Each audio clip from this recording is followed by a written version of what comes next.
In Rachel Schulist's household, running is just a way of life. So both my parents ran. My dad actually ran at Michigan State as well. Her dad was also her coach in high school, where she made great strides that put her on track to earn a scholarship to run at Michigan State, where her impact as a Spartan was immediate. Her sophomore year of eligibility, and she kind of went to the front. Sort of after that, we just knew she was pretty good. Rachel ran well enough to earn All-American honors twice and helped lead the Spartans to an undefeated season in 2014 and a national championship. Running, success, honors, and a championship made Rachel Schulist very happy on the outside. On the inside, that was not the case. Her training became excessive, so excessive she was even forgetting to eat. Her race time started shrinking, but so was her body. She lost about 20 pounds from her already thin frame. She was setting expectations that in her mind, her body could never catch. I approached it as something I needed to do, not something to enjoy, so the whole process was just not fun. Mostly just tired all the time and just exhausted and thinking about how every day just another run and another run. It kind of consumes your mind, so that's all you think about. It's hard to get out of, and then when you do get good results. Congratulations. Oh, fantastic. Thank you. It's like, well, why would I ever stop? And I didn't necessarily think I was doing anything wrong. And if anyone would have said something to me, I wouldn't take what they're saying seriously because I was doing great. It wasn't long before her loved ones, professional runners themselves, started to notice. My dad was always concerned. He's like, you look really small. And I'm like, Dad, that's just what we do. She'd been struggling. She wasn't running quite as well as she was expecting. Something going wrong. There's some lesson that needs to be learned. You know, getting help from whatever outside source is available or necessary. But sometimes it takes a while to hear that message. I wanted to do what I wanted to do. I was stuck in my pattern, and I wasn't easily broken from that. Rachel broke down.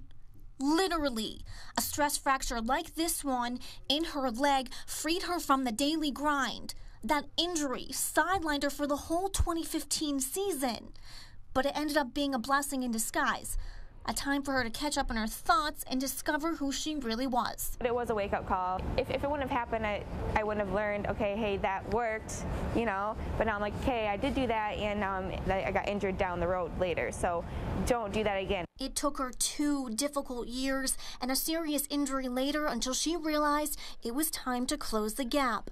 Went to social media to do so, posting 2 images side by side saying, look at this picture on the left. If in your mind this is what a good or competitive distance runner looks like, please keep reading. She goes on to say that the idea you have to be thin and look a certain way to be a fast runner is wrong. If you trust yourself, embrace yourself, have confidence in yourself, you can never lose. I guess I wanted closure from it, and people know, like, hey, I acknowledge that I went through this, and I just wanted out there that I've been through both sides, and I would rather be healthy. Rachel's Instagram post got thousands of likes and national attention. She even received support from people including Olympic runners Kate Grace and Shalane Flanagan. Even more meaningful to Rachel were the lives she helped to get back on track. One said, "Thank you so much for sharing this. I, too, have experienced these struggles, and it's so comforting to know I'm not alone." Another said, "How I wish I read this when I was running at Colgate. I was such a mess and never happy. Now at age 41, I run for pure joy.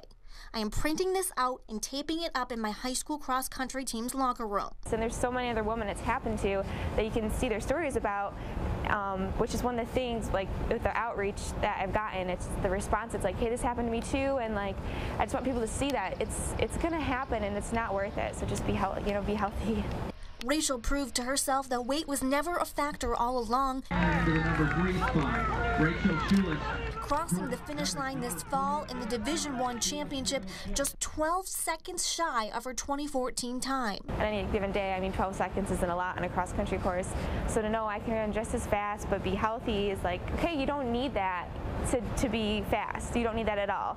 The pressure from the outside and the pressure Rachel put on herself could have ruined her life, let alone her running dreams.